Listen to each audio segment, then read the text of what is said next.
ধোকা তোমরা তো মটর ডাল কিংবা ছোলার ডালের খেয়েছো, কিন্তু মুসুর ডালের এই রকম ধোকা কি কখনো খেয়েছো? একবার এই পদ্ধতিতে মুসুর ডাল দিয়ে ধোকা বানিয়ে দেখো, দারুণ লাগে খেতে। এই রেসিপিটি করার জন্য আমি মুসুর ডাল ভিজিয়ে রেখেছি। এখানে এখানে 200 গ্রাম মতো আমি মুসুর ডাল নিয়ে নিয়েছি। এটাকে 1 ঘন্টা আগে ভিজিয়ে রেখেছিলাম। তারপর ভালো করে ধুয়ে জলটা ঝরিয়ে 1 চামচ লবণ দিয়ে এটার একটা মিহি পেস্ট তৈরি করে নিয়েছি। এখানে 1 চামচ লঙ্কার গুঁড়ো দিয়ে দিলাম, 1 চামচ হলুদ গুঁড়ো দিয়ে দিলাম। এবার এটাকে হাত দিয়ে খুব ভালোভাবে ফেটিয়ে নিতে হবে। এইদিকে একটা থালার মধ্যে কিছুটা সর্ষের তেল দিয়ে হাত দিয়ে খুব ভালো করে এইভাবে চারিদিকটা মাখিয়ে নিলাম। তোমরা একটা ব্রাশ দিয়েও ব্রাশ করে নিতে পারো। এবার ওই মুসুর ডালের ব্যাটারটা এর মধ্যে ঢেলে দিলাম। এবার হাত দিয়ে খুব ভালো করে এটাকে চারিদিকটা ছড়িয়ে এইরকম একদমই সমান করে দিতে হবে। ভালো করে লেবেল করতে হবে যাতে কোথাও উঁচু নিচু না থাকে। একটা কড়াইতে অল্প একটু জল দিয়ে তার উপর একটা বাটি বসিয়ে বাটির মধ্যেও অল্প একটু জল দিয়ে আমি থালাটাকে এইভাবে বসিয়ে দিলাম। তার উপরে একটা ঢাকনা দিয়ে ভালোভাবে ঢেকে দিলাম। প্রায় 15 মিনিট পর আমি ঢাকনাটা তুলে একটা খুন্তি ওর মধ্যে ঢুকিয়ে দেখলাম, খুন্তিটা ঢুকলেও ওর মধ্যে গায়ে কিন্তু লেগে যাচ্ছে না, তার মানে এটা রেডি হয়ে গেছে। এইবার ঠান্ডা হলে আমি একটা ছুরি কিংবা খুন্তি দিয়ে এই রকমভাবে একদম বরফির শেপ করে কেটে নেব। তো এইগুলো দেখতেও খুব সুন্দর লাগবে, ওই জন্য বরফির শেপ করে নিয়েছি।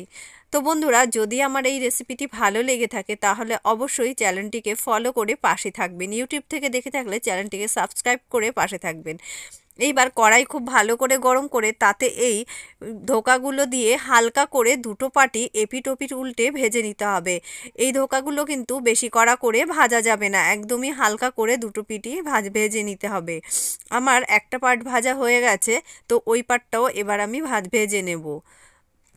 বন্ধুরা, ভালো লাগলে অবশ্যই একটা কমেন্ট করে আমাকে জানিও, যাতে আমার নতুন নতুন আরও রেসিপি করতে ভালো লাগে। তো এইগুলো ভাজা হয়ে গেলে এই তেলের মধ্যে আমি একটু এলাচ ফোড়ন দিয়ে দিলাম। তোমরা চাইলে এখানে গোটা জিরেও ফোড়ন দিতে পারো। এইবার কিছুটা আদা নিয়ে নিয়েছি, আদাটাকে তেলের মধ্যে দিয়ে খুব ভালো করে ভাজতে হবে। আদাটা ভালোভাবে ভাজা হয়ে গেলে এর মধ্যে আমি কয়েকটা টমেটো কুচি দিয়ে দেবো। টমেটো কুচি দিয়ে এবার এটাকে ভালো করে নেড়ে চেড়ে নিয়ে এর মধ্যে 1 চামচ লবণ অ্যাড করে দিয়ে আমি এটাকে প্রায় 10 মিনিটের জন্য ঢেকে দিয়েছিলাম। ঢাকনা তুলে দেখছি টমেটোগুলো খুব ভালোভাবে সেদ্ধ হয়ে গেছে। এইবার এই টমেটোগুলোকে আমি খুন্তি দিয়ে ভালো করে ম্যাশ করে দেবো। যেহেতু এটা একটা নিরামিষ রেসিপি, তো এর গ্রেভিটা বানানোর জন্য আমাকে এই টমেটোগুলোকে একদমই ম্যাশ করে দিতে হবে ভালো করে। তো টমেটোগুলো ভালোভাবে ম্যাশ করা হয়ে গেলে এর মধ্যে আমি একটু মশলা অ্যাড করব। 1 চামচ মতো আমি জিরে গুঁড়ো অ্যাড করে দিলাম, আর এখানে 1 চামচ মতো আমি লঙ্কার গুঁড়ো অ্যাড করব, আর একটু হলুদ গুঁড়ো অ্যাড করব। এবার আবার কিছুক্ষণ হাই আঁচে দিয়ে ভালো করে কষিয়ে নিতে হবে। কষানো হলে মশলা থেকে একটু তেল ছাড়বে, তখন বুঝতে পারবেন যে ভালোভাবে কষানো হয়ে গেছে। এইবার এর মধ্যে আমি পরিমাণ মতন জল অ্যাড করে দেবো। তার আগে আমি একটুখানি কাজু বাদাম অ্যাড করে দিয়েছিলাম যাতে রান্নাটা আরও টেস্টফুল হয়, আর একটুখানি চিনি অ্যাড করে দিয়েছি।